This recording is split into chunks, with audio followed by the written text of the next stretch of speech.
Hello, this is the Torg Eternity Delphi Council Debriefings where the storm has a name. We are your hosts, Lehman, Jay, and Mark, and today we will be answering reading and answering a couple of emails, as well as getting into the first Cosm cards of the Nile Empire. As a reminder, you can, like these emails, you can write us emails and we will read the emails and we'll answer any questions, etc. And that would be at torgdcd@gmail.com. So let's dig into this first email by Rabbit Ball. Greetings, I have the basis for the spells on the fly mechanism hammered out. All I need now is to test values. The goal is that once this is done, it will form a basis for a full-blown spell design system. The parts I figured out are sketched across various posts on my 500 words blog. While thinking about the ultimate goal, the question of spells with a variable effect came up. By this, I mean spells like Diminish that choose a target to affect, but also choose an attribute. From this, two questions come up. The answers have implications. Number one, when using multi-target on the spell, can you choose the same target to affect, but affect different attributes?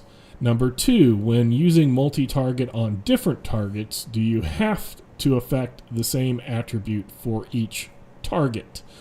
These questions explore what counts as targeting. Is the targeting effect? It says, is the targeting? The persons affected clearly are targets, but what about the attributes? If the attribute isn't a target, it shouldn't have to be chosen until the spell is cast, and should be variable for each person affected. If the attribute is a target, it should be possible to cast the spell multi-targeting strength and spirit, for example, or perhaps I'm missing something here. Anyway, any assistance will help. Rabbit Ball. So thank you for the email, and I will on this one I will go over what the spell says in kind of detail, and then I will turn it over to Jay and Mark if they have any additional comments or etc. But as always, if anything you hear you think you would work better at your own table, feel free to do so. So the first thing that I wanted to do when I read this is look at the Diminish spell and also think about multi-targeting. And if we look at the Diminish spell, the very first part, it's broken up into three parts. The first one says, Diminish reduces one of the opponent's attributes chosen when the spell is cast and related skills by -2. Separate castings may affect multiple attributes. And then it goes on, spellcasters mime an action related to the affected attribute while casting, sneering to reduce spirit, pretending to stumble if reducing dexterity, etc. Reducing strength and spirit does not reduce toughness or shock. So based off of that, for number one, when using multi-target on the spell, can you choose the same target to affect, but affect different attributes? So on this one, it specifically says it reduces one of the opponent's attribute chosen when it's cast. And then as the fluff piece, you are miming an action or doing something that specifies which of the attributes. So it's kind of, if you're working on a sentence, it's going to be the subject of your action. So that is going to be part of the spell casting and the spell. So for that, I would say you cannot choose the same target but affect different attributes using multi-target. So first off, multi-target you wouldn't use, it would be the actual person, not the attribute. And I think that's where you're going there. If you were doing it otherwise, as this target and this target on the same target, that gets really weird and wonky. So then it says, when using multi-target on different targets, do you have to affect the same attribute for each target? I would also say yes on that, because again, when you're casting this spell, part of the casting is miming an action related to the affected attribute. And it kind of would work the same way with various other things, like the bless ability for the miracle bless. It specifically gives examples how, say, an invocation to one deity would say, give me the strength of a lion, and the other one would say something like, give me, the spirit of something else, and or the dexterity of a cat, something along those lines. So your casting of it would specify what attribute it was at, and then subsequent castings of it, so your next action would allow you to affect different attributes. As it says with diminished, separate castings may affect multiple attributes. And since you can never cast more than one spell of the same skill in one of your turns, then that would mean that you wouldn't be able to do it in the same turn as either a multi-target or as a multi-action.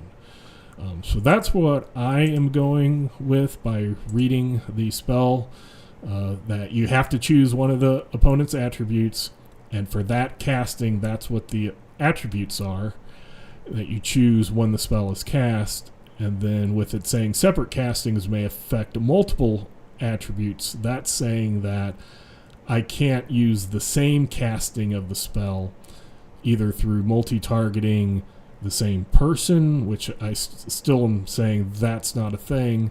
But if you wish to go that way, I would still say you wouldn't be able to do multi-attributes because it says you need to do a separate casting to affect other attributes. So, Jay, did you have anything you might want to add to that? It's pretty much my thoughts on it too. I guess the bigger meta discussion here is on what counts as a target. And in different games, it's kind of defined in different ways. And I think D&D actually kind of really has the best codified spell template, and it includes a target, which tells you what the target is. So it'll be like one humanoid or one undead or whatever. Mm-hmm. But in this case, in Torg, Eternity, the target's kind of hidden in range. So when you look at a spell or a power, and in range is the distance which it may be projected, measured. Range of touch means the caster must make physical contact with his target for the spell to take effect. You must be able to see your target in order to take effect. So that kind of heavily implies that the target is actually the individual.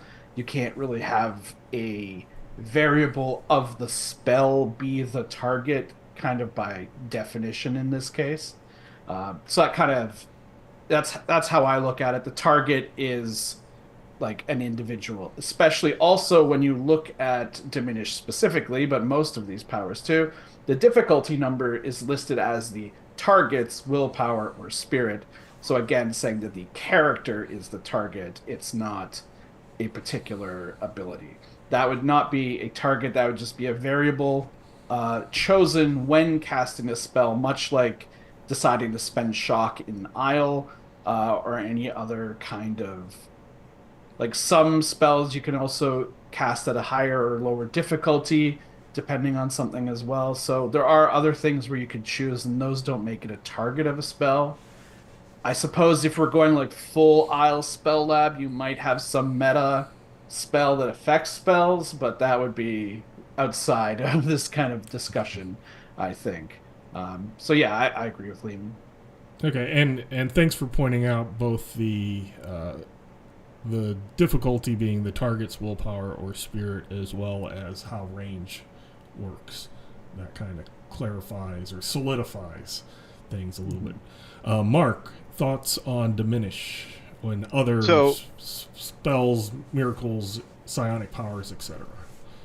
yeah, let me echo y'all's statements on this, and that I agree that as far as the way that diminish is worded in the way that the spells overall are structured, the the storm knight, the threat, the individual is the target, and the attribute in this case is the modifier, or the DN, or an attribute of the spell, if you want. So having said that, because that's how it's written, and if you want to go raw, in my opinion, that's the way it's going.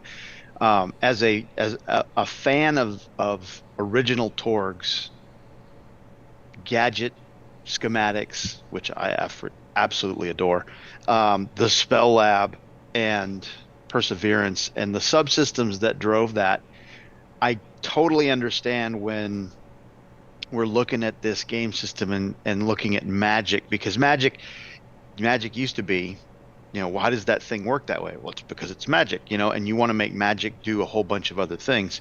And it's in the modern, and I'm going to say this broadly, as a broad paint with a broad brush, gaming generally kind of wants to simplify the system all the way down to where it just goes boom, boom, boom, boom, boom, and there's not as much complexity involved. But then there's this subset of players and game masters that really enjoy the complexity that can be applied or overlaid to certain things.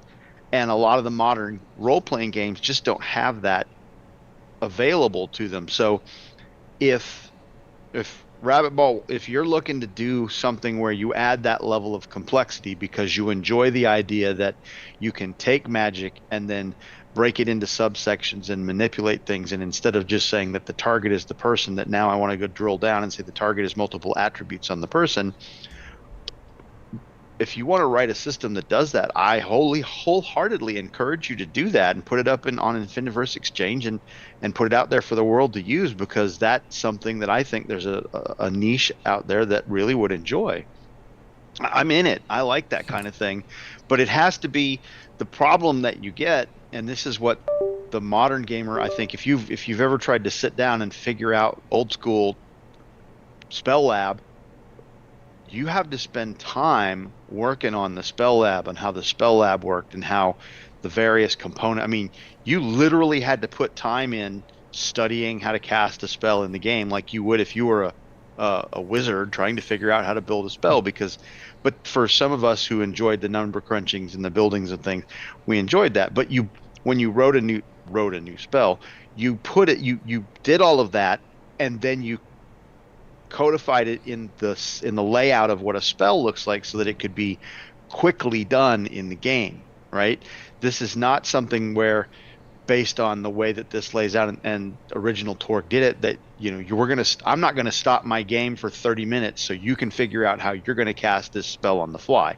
That I'm not doing that.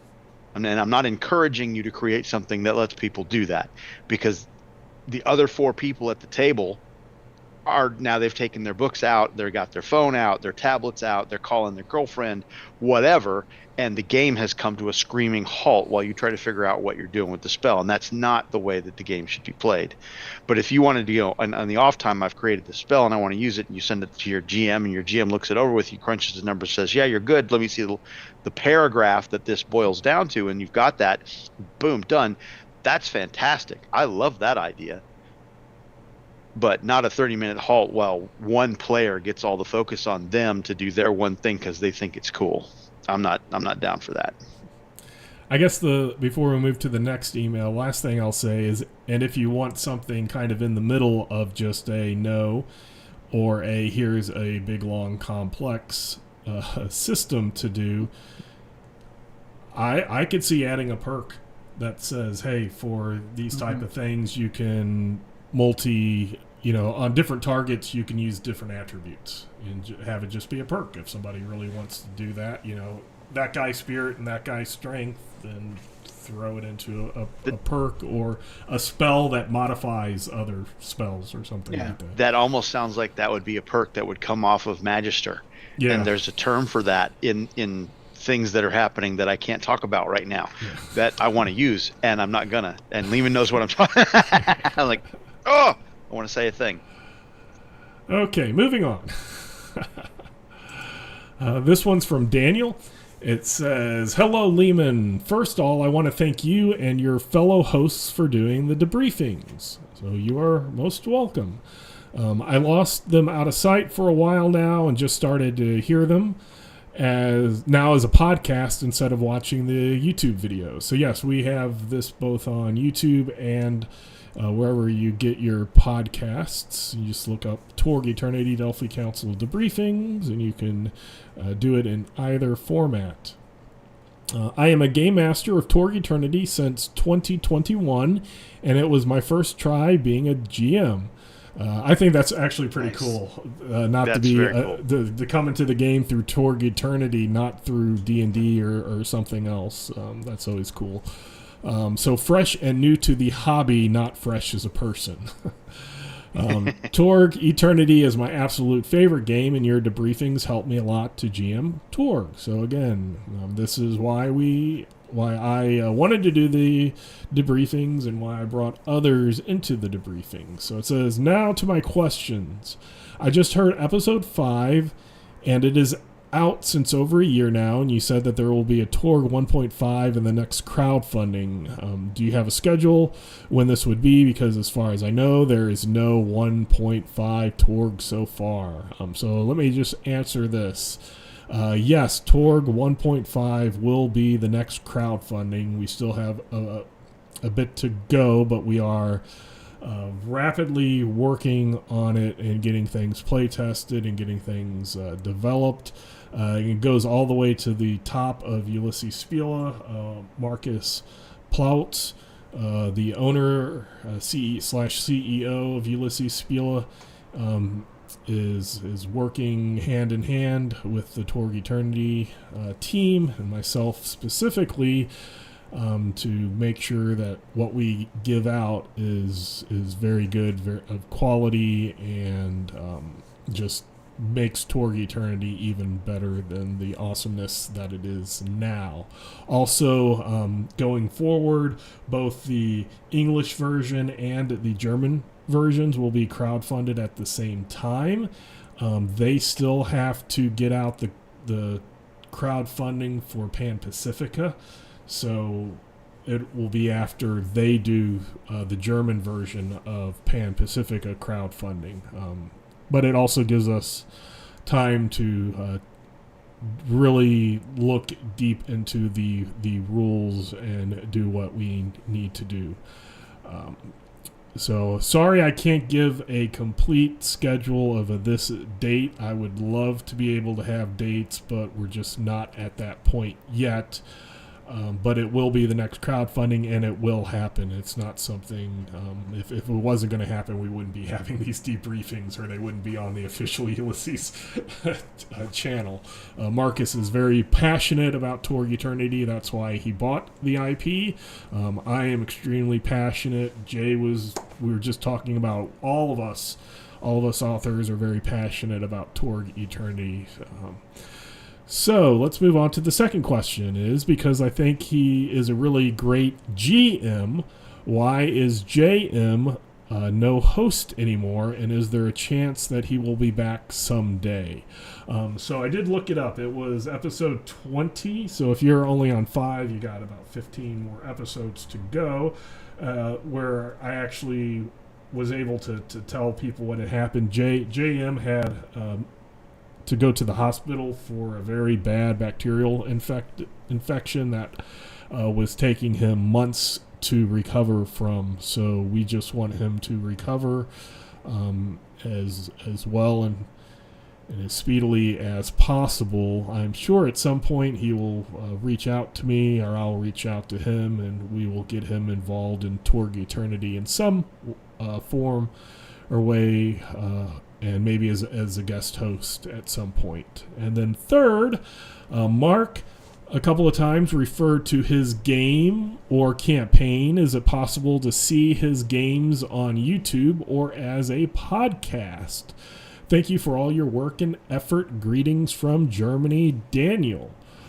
So, Mark, did you want to talk about that? Your game, your campaigns, YouTube, podcast, etc. Well, first of all, Daniel, thank you for honoring us with your email and specifically calling out my game. I don't have anything on YouTube where I do that, other than we do Wednesday night stream with Liam, and I don't know where he is he's somewhere to my side. I see him down below right there. I'm pointing to him on my screen. But and then a number of others on Roll Hit Die on Twitch, where that's where we, I guess, broadcast, right? Every Wednesday night. And I'm currently running the table through Unhallowed Data, which is the Cyber Papacy mega adventure, but I also showcase it's probably the redacted storyline that I've been writing that you're referring to, I hope. That storyline I'm publishing on the internet in Infiniverse Exchange, but I run that when we get a break from like a mega adventure or something on the stream. So that's, if you find Roll Hit Die on Twitch or wherever, I think he puts it up on, I think it goes up on YouTube. He does put it on YouTube. It's on YouTube. To find it, it's a strange punctuation. Because if you just type in Roll Hit Die as 3 words, you get all types of D&D stuff Right. and other games. So you have to type in roll, ROLL, comma, no space, hit, HIT, comma, then a space, DIE. So it's a real weird way, but if you type in roll, that, hit, die. Yes. So like 3 words. You roll, you hit, and you die, or something dies. So you can find all of our episodes since we began the Torg Eternity streaming. Man, I want to say that's probably 3 to 4 years ago that we have stuff. It's been a while. I started it with Blood on the Blasted Lands, and then other people have been doing it. So we have a lot of Torg Eternity adventures, and he marks all of the. It just doesn't say Torg Eternity. It specifically says what book and what act we're doing, so you can look at that. So yeah, you could see my pathetic game mastering as well as Mark's game mastering. And others. I think we've all run. Mike's run, Rod's run. I don't know, has Jim run anything? Yeah, he ran Revenge of the Caradon. Oh, did he do Caradon? Yep. So yeah, we've had, and I know Robert's done it maybe when I've not been there, or maybe once when I was there. But I think Robert's run a couple of those Aurorsh. Oh my gosh, those are bad. And we're finishing off. We're roughly halfway through Unhallowed Data, and then we've got, who's doing Soft Cell? I'm not sure. I think Rod maybe. Yeah, I think it is. I think he's playing it offline so he can run it for everybody. Mm-hmm. I think that's right. Wasn't Mike gonna run something? I'm not sure. He was running some of the miniature games that we produced last year. Yeah, he did the tribals. He's run a number of the tribals. Mm-hmm. Anyway, that's where you find us right now. Yep. So if you want to watch our organized play of various homemade stuff, mega adventures, one-offs, both official and unofficial, there's lots of different things to look at. And again, that's roll, comma, hit, kind of is a one word, and then or roll, comma, hit, comma, space, and then a space, and then die. That's how you. I don't know why it's like that, but it is. Yeah. So, thank you both for your emails, and again, email us at torgetdcd@gmail.com, and we will read your emails and answer any questions that you may have. So now we can move on to the Nile Empire. Cosm cards, and we'll see how many we can get through in the time that we have left. So let's go ahead and start with number 1, Parting Shot. The opponent may take one immediate action and then escape. All Store Knights gain 2 possibilities. The villain may not reappear until the next scene. So, Jay, your thoughts on Parting Shot? Important word, may. So, if you are facing Pharaoh Mobius in his throne room, you can't just play this and have him piss off and can do whatever you were doing scot-free. He doesn't have to go, but you still get your possibilities. At least that's my interpretation of this. Because otherwise, this can be a very problematic card as a game master if they play it in the last round. Even if they play it in an earlier round, if it's a reoccurring villain who's popping up like some certain snake named villains. The one that I always have, the really high voice that imitates an 80s action Cobra. Cartoon. So if someone plays this on an earlier scene on him, and then now he can't come back when the next scene clearly states he's supposed to. So as a GM, you have to do some juggling. So either reassign that person's role to a different villain, or it might just drastically alter what's going on with the adventure. It depends on how good you are thinking on your feet and modifying things.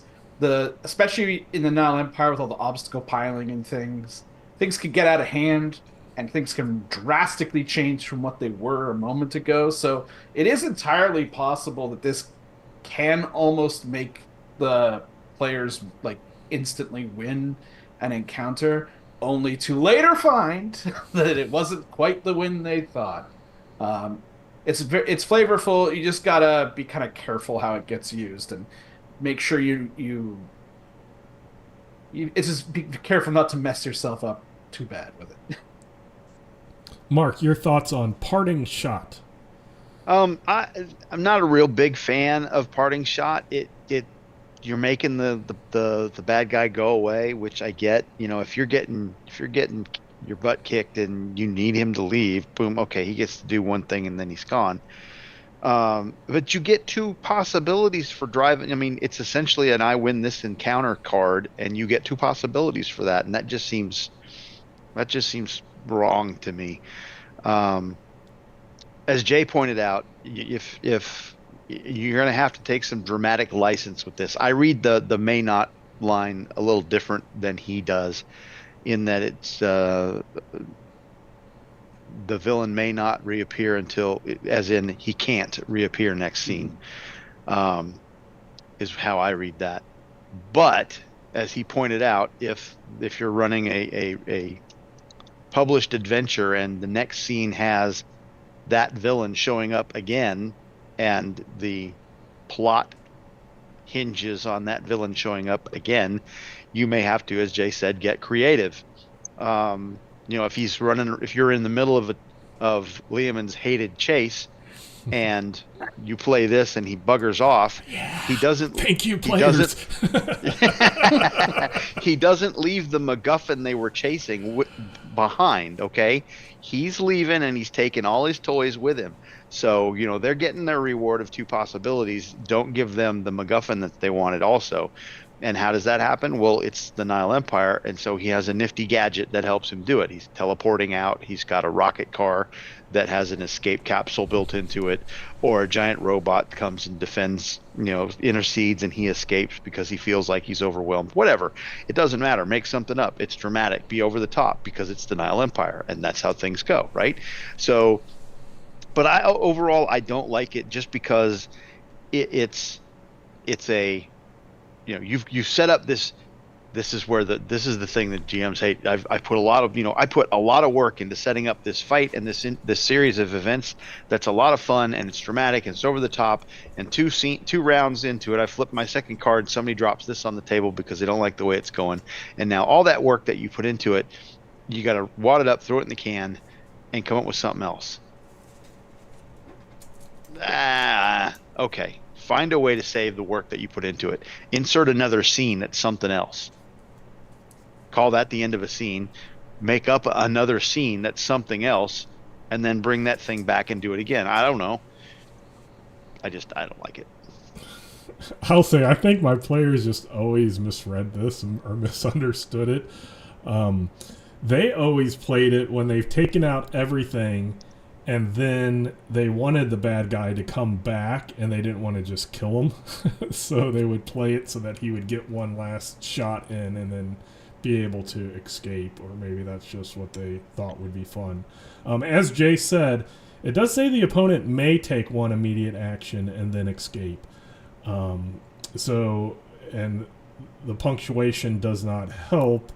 So taking the may as a maybe they don't take immediate action, or maybe they don't run away, maybe they just take the immediate action and stay. There's a lot of wiggle room. So this is one that I will say, game masters, you might want to determine the first part of this card to figure out how it's gonna work at your table. Yeah, and I might do that when they play it and say, hey, if you play that, this is what's going to happen. You sure you want to do that? Mm-hmm. And then let them, after you tell them this is how I'm going to interpret it at this time, then let them decide if they really want to lay it down or not. Still two possibilities. Yeah, it is two possibilities. So. It is still two possibilities, and they should have to pay for those. So, yeah, I think it's flavorful. It is a way. Like I said, my players usually did it when they were about to win. They didn't do it as let's just get rid of the big bad at the beginning. So maybe I just have very, what do I want to say, considerate players, but I think they probably just read it wrong.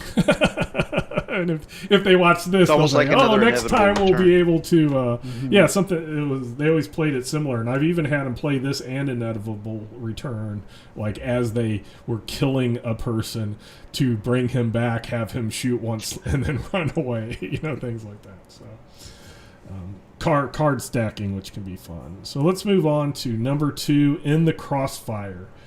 Play during any battle to add 1 BD, which is a bonus die, of innocent bystanders to the area. These individuals need saving more than most other civilians. A character gains 1 possibility for each innocent he rescued. So Jay, what are your thoughts on In the Crossfire? I love this card. It really gets that Nile action going. I did have it get played in a Nile Orosh mixed zone, which caused some issues. But it's good. It could give a lot of possibilities in total, but generally it's only the character doing the saving of each person that gets it. So it could be one person, if they save everybody, gets a ton, or it could be everyone kind of pieces it out amongst themselves. So that's good. It's kind of up to the players to an extent too. It's like, hey, if you want the possibility, you go and pull this kid out of the burning building. Otherwise, you're not getting it. Yeah, really like this one. Mark, your thoughts on In the Crossfire? Yeah, I love this card. This card is very Nile Empire.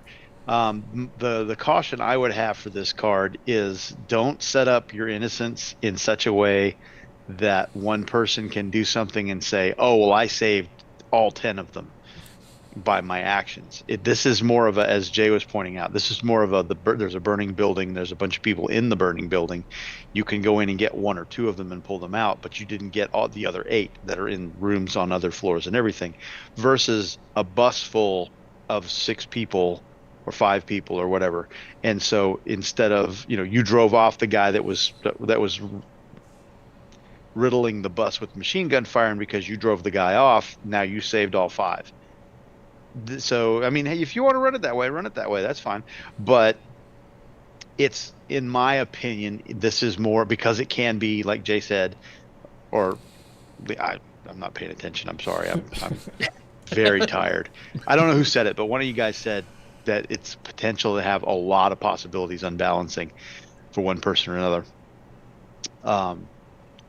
In my opinion, it's designed for everybody to go in and get 1 or 2 innocents and take them out. And so everybody gets. But I mean, ultimately, the table just had however many possibilities you dropped, bumped the whole party. So yeah, like it. This is a good card.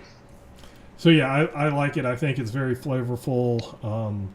I would also try, if possible, I would try to make it so that the individuals are scattered and not in a big group, so they couldn't just all be saved at once. And I would put them in the crossfire, make sure that they are in peril, so the group wouldn't necessarily say, oh, Joe's low on possibilities, so he can save one every round while the rest of us are doing this other things. I would be having some either the burning building is burning the innocents, or they're getting actual caught in the crossfire.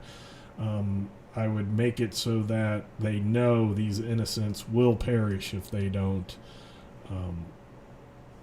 get rescued. Not just we're just not going to rescue them, but we're going to try to beat the threats first, and then that'll take away all the danger. So I would have the danger be something that just couldn't be removed that way. But otherwise, yeah, I really like the card. Very flavorful. When it comes up in the middle of a fight, it's always fun to see who spends the time to rescue and who keeps fighting. You kind of see how the players are, so that's fun. So moving on to number 3, Captured.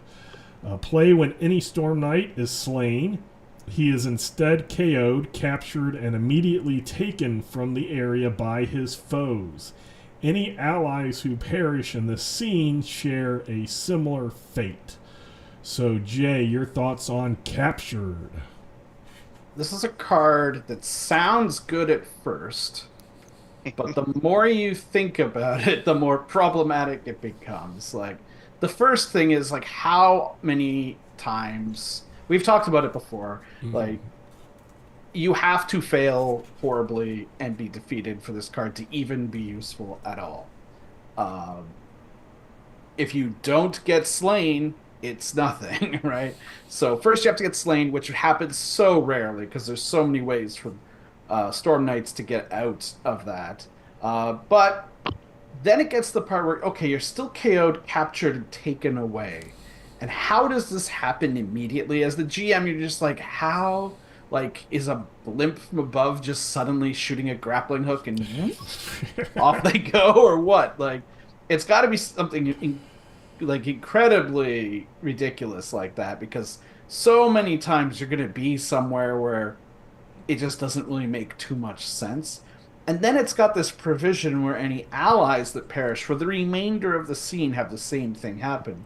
And scenes aren't necessarily just always located in one spot. Like, some scenes can take place over like days or just like multiple areas. So maybe you guys were at a gin joint that got raided by the cops, and then you were gonna get shot, but instead you got arrested. But now the fight broke out and it spilled out into the alley and turned into a chase, and now you're out in the desert. Like, how does this happen? So I don't like this card. It asks too many questions for its worth, in my opinion. Mark, your thoughts on Captured? I don't like this card purely because it's so rarely used. It's a very niche card. I think it's a fantastic card if it comes up. As Jay pointed out, you don't have a slain Storm Knight very often. But if you had, say, you're facing a TPK and somebody's holding on to this card, this is insurance against everybody getting wiped out. Now, are you going to wake up in the Omegatron with Mobius standing there watching? I've just sucked 1 year of your life. How do you feel? Is that a fate worse than death? Well, you're not dead. I mean, but if they get just one of you, now you've kind of sidetracked your entire whatever you had planned. So maybe you need to have a death trap in your back pocket just in case somebody gets picked up, because it's the Nile Empire, right? And they're not going to whack the guy. They absolutely are going to put him in a death trap because they want to lure the rest of his compatriots, and he's bait now, and so that's why they kept him alive, etc. I don't see a problem with the how as Jay does. I mean, yeah, does a blimp drop a grappling hook and grab him? Absolutely. It's the Nile Empire. When you go from the Ginjoid to the desert, the stealth blimp has been following you the whole time. It still drops the grappling hook for the other guy, sure. Or you've got the shadowy figures running around in a indescript news van that pulls up and the side doors pop open and the ninjas run out, grab you, and put you back in the van. The van keeps following you around. Bedouins on horseback pull up out of nowhere. They were a mirage before, and now they solidify into horsemen who pick you all up and take you out of the desert. I mean, there's all kinds of ways you can get around that. Do you have to be creative and think on your feet? Yes, you absolutely do. Could that be a problem? Yeah, it absolutely could. Is it going to come up very often? No. And that's why I don't like it, because it doesn't come up very often. Yeah, but you don't get anything for it other than you're saved. And it can't be inevitably returned. Right. This is one that I will liken to other ones that we might have talked about as the savior bacon, and that's about it. Where if it's a way to keep somebody from dying, that's great. Otherwise, you're not going to use it. So it's... And we pointed this out on the stream yesterday, Mark. We had a character that actually had to make a defeat test. And I think it was the first one for the entire stream. So as I said before, that's been going on 3 or 4 years. I nearly killed Electo. So... yeah, so how often or useful, how often this card would be used, I say would be minimal, but it is useful for that one small time when you need it and you happen to be in the Nile Empire, because we weren't, so this card wasn't even an option. Not an option. Let's move on to number 4, round 2. Play during encounter. Heroes recover all shock, but a new twist is added for the rest of the encounter. A storm, a fire, etc. When any dilemma appears on the drama card, all characters, including villains, must make an appropriate roll. Dodge if falling rocks, strength of resisting smoke, etc., or suffer a wound. So what are your thoughts about round 2, Jay? Yeah, this one's pretty good. I feel that it's a bit limited in that it only procs off of dilemma appearing on the drama card, which doesn't happen that often. And if you have any characters that can manipulate the drama deck, it will not happen. So it's kind of just... At that point, it's kind of just like heal your shock, which is okay. I like to have whatever the twist is be more than just this, though. Like if it is a fire, then it sort of adds a clock to the encounter as well. So I like it to act a little bit, have a little bit more going on. The question is, if you're a player, is when do you play this, right? Because it's kind of making things more difficult for you as well. So the only time I can really see this coming up a lot is if multiple characters are low on shock. Because playing it, even just if one person is close to being shocked out, it does suddenly make life much harder for everybody. So, I mean, it's okay, but it's questionable how much it gets used. Your thoughts on round 2, Mark?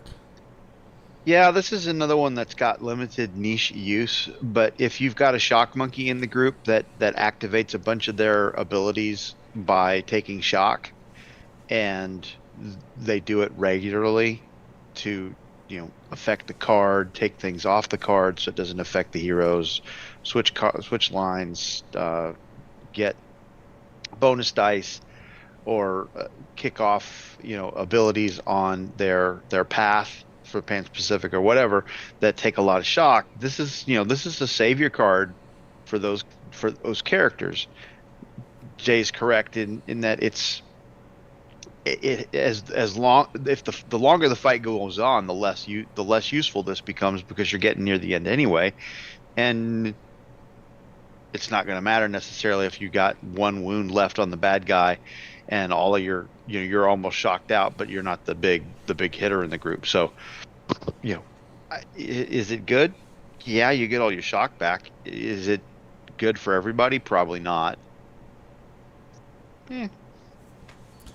Yeah, I agree. I think this probably would have been better if it was play and everybody would recover a wound.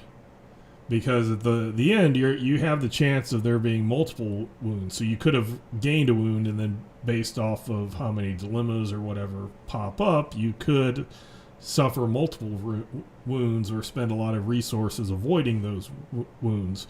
I think that would probably be more exciting and more balanced than just recovering shock.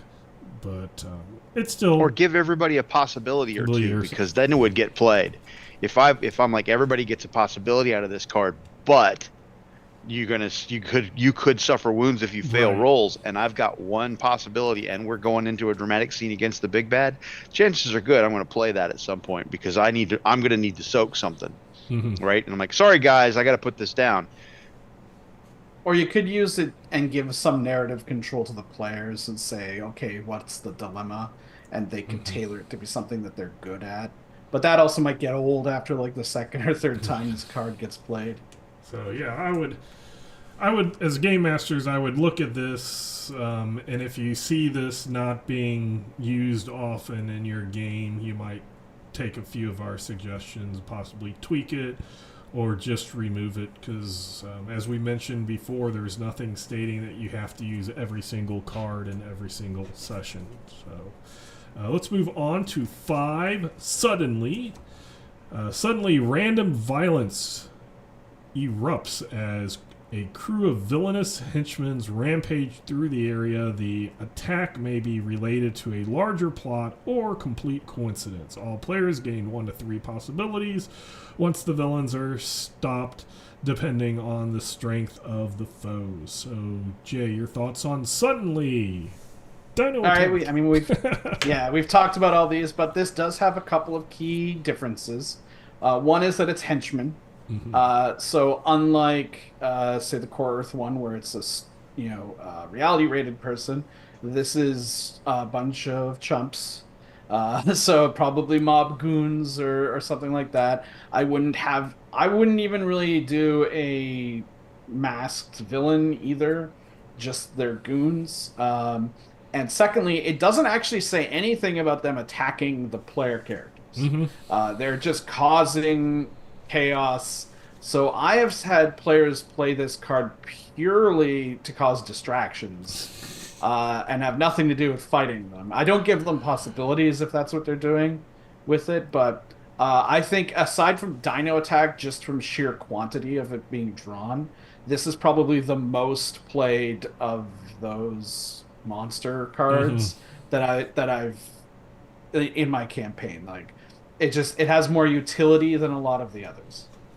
So your thoughts on Suddenly, Mark? Yeah, we've covered these before. This is a 1 to 3 card that, based on, and I think it's Liamon's approach that it's you award, or maybe it's Jay's, you award possibilities based on how easy or hard they deal with whatever you throw at them, not based on what you throw at them, which I think is a fantastic approach on this card. But I will diverge from Jay on the thing that says, henchman. Okay, well, a masked villain who is the lieutenant of the boss could be considered a henchman. So I could consider that to be thrown in there. I would take liberties with the threat that's thrown at them. For, if they're going to get 1 to 3 possibilities, I'm not going to give them 3 possibilities for mooks that come in and they just go and smash them and then walk on. Right, but if you give them, the Iron Cobra, who is Mobius's henchman in this particular whatever example, and he shows up with a bunch of shock troopers and hilarity ensues. Okay, whatever. But it's the same card. And it gets played, as Jay said, it gets played frequently. So if you're running Nile Empire, you absolutely need to be prepared for this one, because it's going to get tossed in there, and you're going to be doing something like an investigative thing in the bazaar where they got to figure out where the breadcrumb trail is that leads them to the death trap you've laid for them, and they're going to play this. And you're like, all I had was investigations and some, find rolls and stuff like that. Now what are we going to do? Okay, well, they roll up and then you can go back to that after. So definitely prepare for this one. So yeah, I'll just say, look at any of our other probably part ones, and for ones with similar language. Living Land's a good one for that. Yeah. So let's move on to 6, dramatic reveal. A villain reveals some dramatic secret or advantage over your hero, such as a captured loved one, that he's a blood relative, or some other sinister secret. Your hero suffers a -4 penalty to all tests when acting directly against this villain for the rest of the scene. Gain 2 possibilities. So Jay, what are your thoughts on dramatic reveal? I really like this card. It lets the player, you know, add some personal element to an encounter.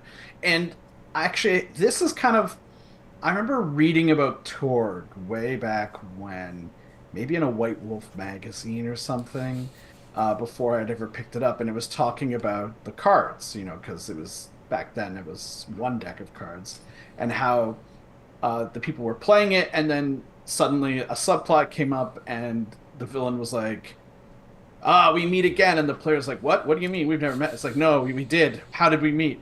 And then it's like, I've never thought about doing it like this. And nowadays, like, narrative games are like all the rage. It's what everyone does. But so this card reminds me of that article and about how Torg was so different when it first came out, and it lets the player add something to the encounter within reason, or the GM can do it, I suppose. But -4 penalty is a little bit rough, but that's tests affecting them. I wouldn't count for like soaking and stuff like that, in my opinion.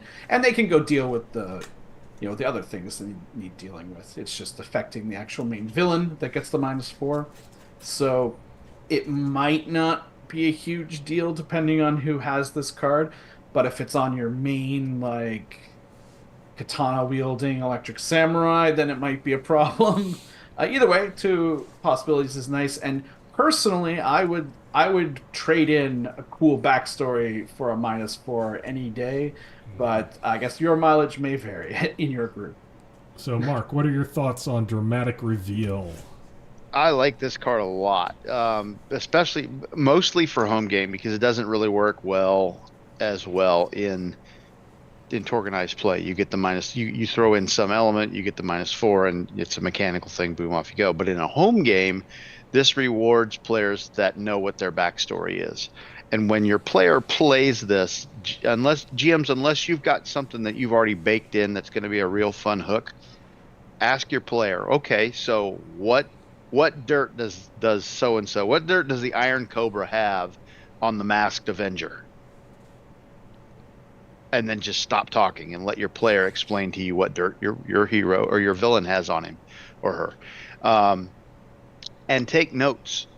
If you're not taking notes on contacts and nemesis and romance and stuff like this when you're running a home game, you really are missing out on enormous amount of material to deepen and enrich the story, the backstory that goes all through the Cosms on all your Storm Knights, because this is an opportunity for you to let the players pay off that backstory that they've been even if they don't have it written down. I think everybody thinks about, well, who is my Storm Knight? Who is my hero? Why is my adventurer, a barbarian that doesn't like armor? Or why is my hero, a Nile Empire hero? Why did he put on the mask? Or why did she take up the mask? Those kinds of things. And this right here, like, okay, well, you know what? You've got a -4 against this villain. By the time the combat ends, you need to tell me what this villain has on you, because it might be important, okay? And now it's important whether or not the villain gets away. Could be. Anyway, I love this card. This is a great card. So I like it also. To back up Jay, the subplots and stuff like that from classic Torg were just wonderful, and one of the things that any game master, any table could do, but it was specifically baked into the original card deck, was the campaign subplot. So I actually have a house rule that if somebody plays the same subplot twice, it becomes campaigned. So what happened in Classic Torg is you could play that romance, and it would last I can't remember if it was the scene or the act. I think it was an act, but like the general thing normally would last an act, and then if you had a campaign card, you could play it on that subplot while that subplot was active, and then it would make it a permanent part of the game. And that was something that I really enjoyed, and I had all the subplots for every character listed.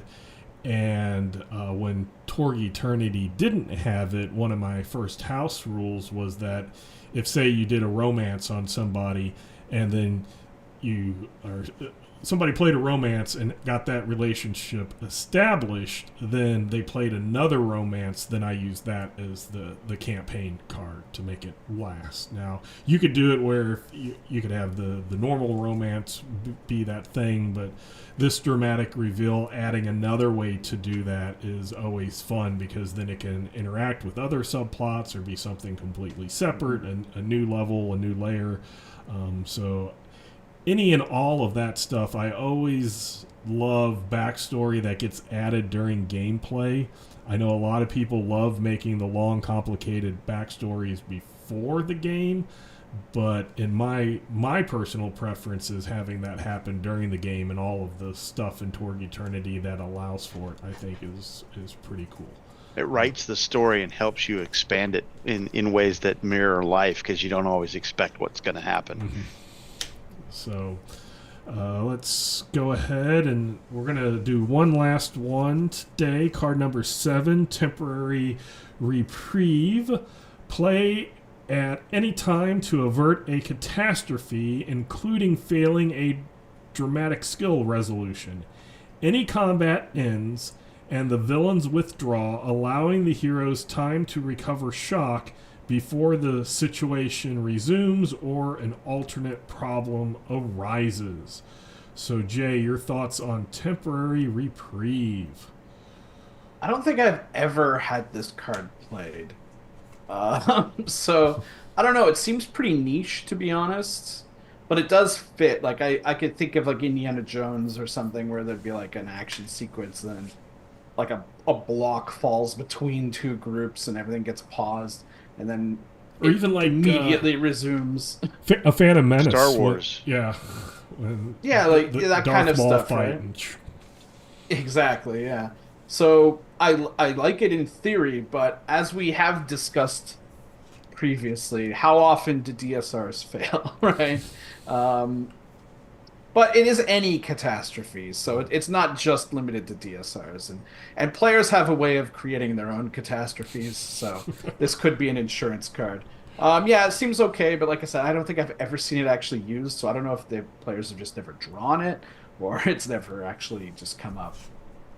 So, Mark, your thoughts on Temporary Reprieve? Very Nile Empire. I've seen it played. I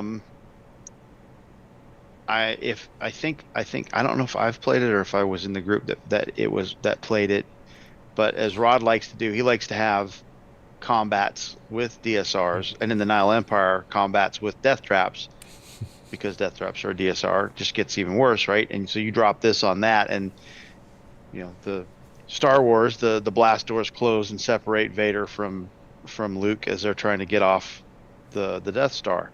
Or the Phantom Menace, which shuts down the whole fight because the timer went off and everything stopped, and Qui-Gon Jinn kind of just waiting, and they start up again. Yeah, so it doesn't happen very often. It is a niche, but it's kind of a get out of jail free card if dice are rolling poorly for you, and everything's gone south, and you got beat up real bad, and you still have to make a bunch of really good rolls. Yeah, I agree with all of that. It's very flavorful. It fits the Nile. use may or may not depend on if your characters or your players get this card and if they have a situation where it's useful. I believe when I was taking my group through Fires of Ra, there is a DSR that's happening, and then it is both the players and the villains trying to get out of something at the same time. So they were fighting each other, and then this thing happens, and then they're fighting and trying to escape.